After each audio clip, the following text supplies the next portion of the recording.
One thing that fostering teaches you very quickly is it is not a one-size-fits-all. There are multiple systems that we all have to navigate. You can have different children of different ages from different local authorities, all under the same roof. And each one comes with a completely different set of rules, expectations, and processes.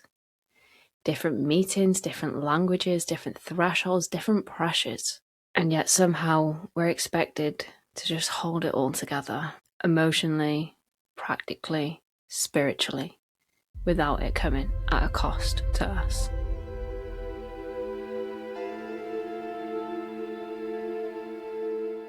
In the last episode, we talked about carrying responsibility without any form of authority, and how heavy that imbalance can feel for us foster carers. And today I want to talk about something that's so closely connected to that experience, something that many carers quietly navigate every single day.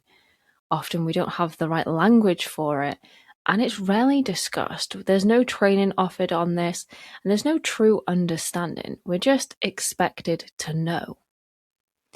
And this is the reality, that every single child is different. And with those differences come different systems, different thresholds, and different expectations, even within the same local authority, but also across all of the different authorities, agencies, third parties, and anybody else who may play a part in that child's life.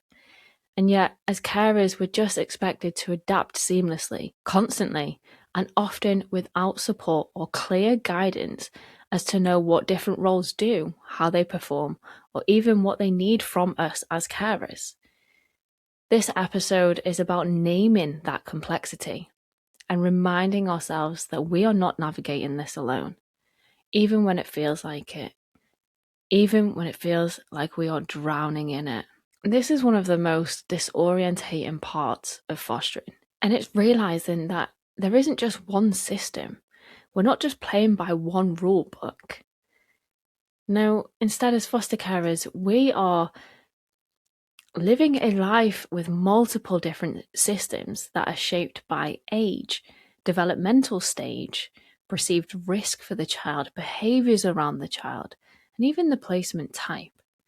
For some carers, this isn't just about different ages or stages of the children's lives, but it's about caring for children from different local authorities at the same time, each with their own processes, expectations, and different ways of working, but ultimately expecting the same outcomes. You can be holding 2 or 3 systems simultaneously in one home, navigating different rules, different communication styles, and even different thresholds, all while trying to create a sense of safety and consistency and love within your home. A toddler will be held by one framework and a teenager by another. A child approaching independence, they may be facing an entirely different system. Even siblings can experience completely different processes under the same authority, whether they're in the same home or in separate homes. They may have the same professionals involved or different professionals involved. But carers, we're expected to just be able to switch the gears at any given moment and to be able to do that constantly. We are expected to understand the different languages that different local authorities use. We're expected to know the different expectations, the different levels of scrutiny that we will be under. And we're expected to do all of this while still having the same child-centered care at home, still being the one to remain solid throughout it all, the one to not have a day off. And this honestly does have an emotional toll on carers. This constant recalibration is exhausting. Carers often find themselves thinking, what system are we in now? What rules apply to this situation? Who do I need to contact regarding this? This feels so different from my last. What's the latest policy on this situation or the next situation? Or sometimes you may even find yourself just thinking, what day is it? I know I've been there many a time, especially at the moment too. And it can create a sense of instability, not because carers lack competence, but because the ground around us, it keeps shifting. The goalpost is always being moved around the field, and quite often we don't even know who is moving the goalpost. We just have to try and navigate our way to find it again. And when things feel inconsistent, carers, we can quite often internalize that stress. Am I missing something? Am I doing something wrong? Why does this feel harder than it should? Why is no one hearing what I'm trying to say to others? But this is where it's so important to just pause. And I want to say, it's not you. We are all in this together. And this isn't to highlight that we don't know things, because let's face it, we don't know everything. And we never will, because there is constantly changing rules, policy, new people in and out. But one thing that will always remain consistent throughout it all is the care that we give. And just from reflection of the situations that I'm finding myself in at the moment, I've come to understand and recognize that the children, they don't just experience the systems, they experience the care. And I've kept coming back to this over and over again. That it's not the care, that it's not the systems. They really do just experience the people around them. They don't always understand the policies and the procedures, but they see the people. They experience the consistency, the tone of people, the presence of people, the safety that others provide. But they also experience the lack of consistency, the lack of presence, the lack of communication. They experience that, whether that's from us or whether that's from the local authority. They too are impacted by this. So while the systems, they categorise by age and policy, carers, we hold that child as a whole across all of their development, across their behaviours, their trauma, their growth.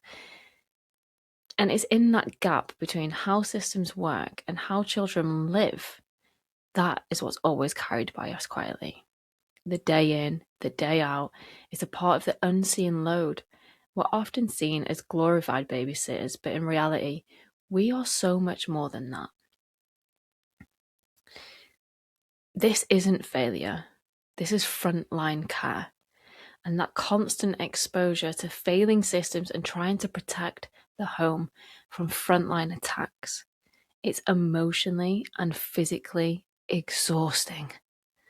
For many of us, we don't have a weekend off. We don't have annual leave to take, and we don't work 3 days a week. We are in this 24/7. I think it's important to also highlight that without us being able to do our jobs, other people wouldn't have their jobs. There wouldn't be systems and policies. We are the core for so many other people to have their jobs. And I think it's so important that we remember that our jobs are important. Our care is so important. And it's wider than just the home, it's wider than just the paperwork. We have such an impact into other people's lives that often we don't really recognize that. We can feel so squished and silenced in our own homes that we forget that actually without us, so many others couldn't do their job.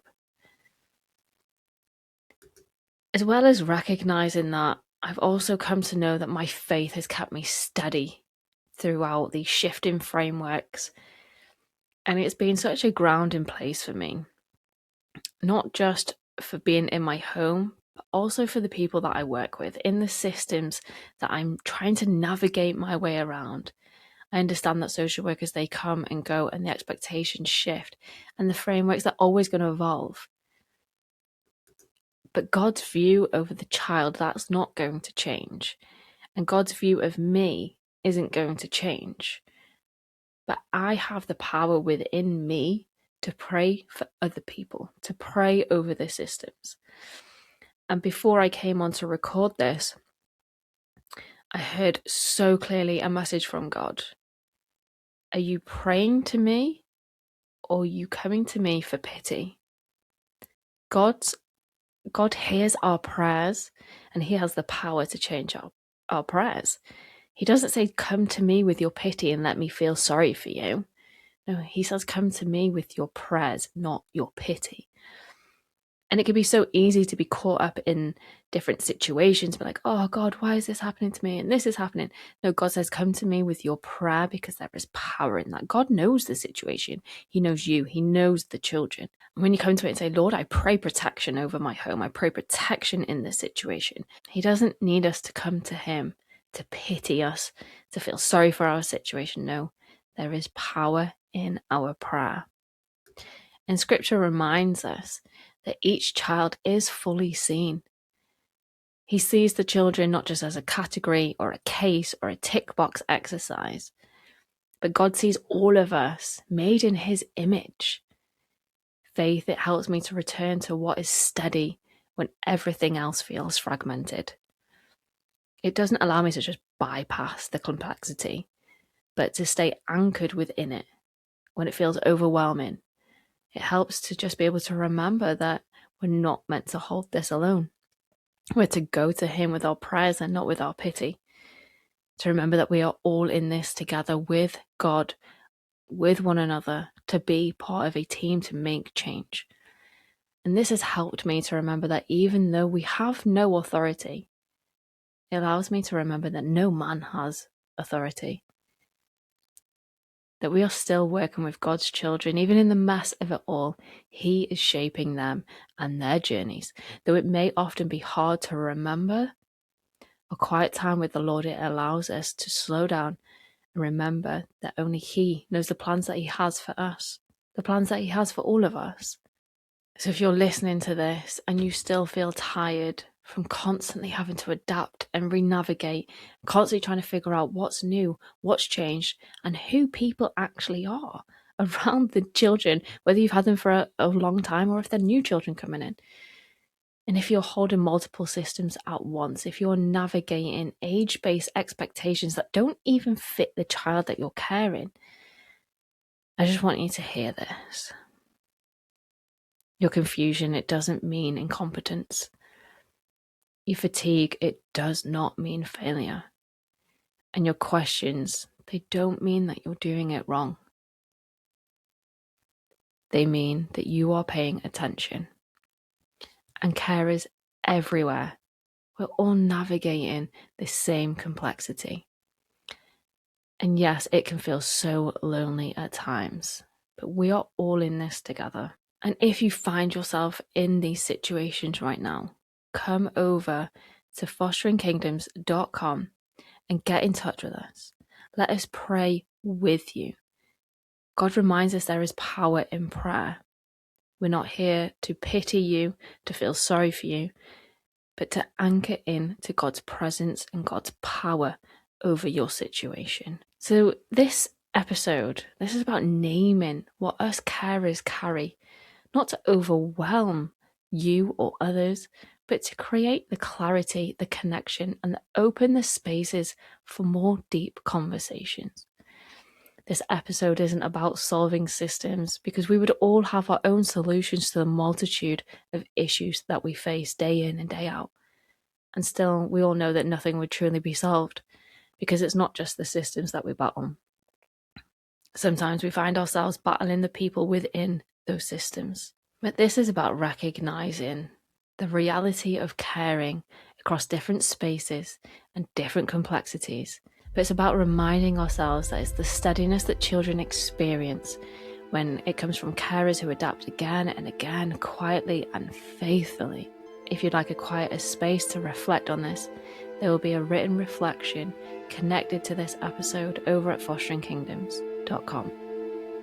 Or if you would like a prayer over your current situation, get in touch with us. We would love to pray with you.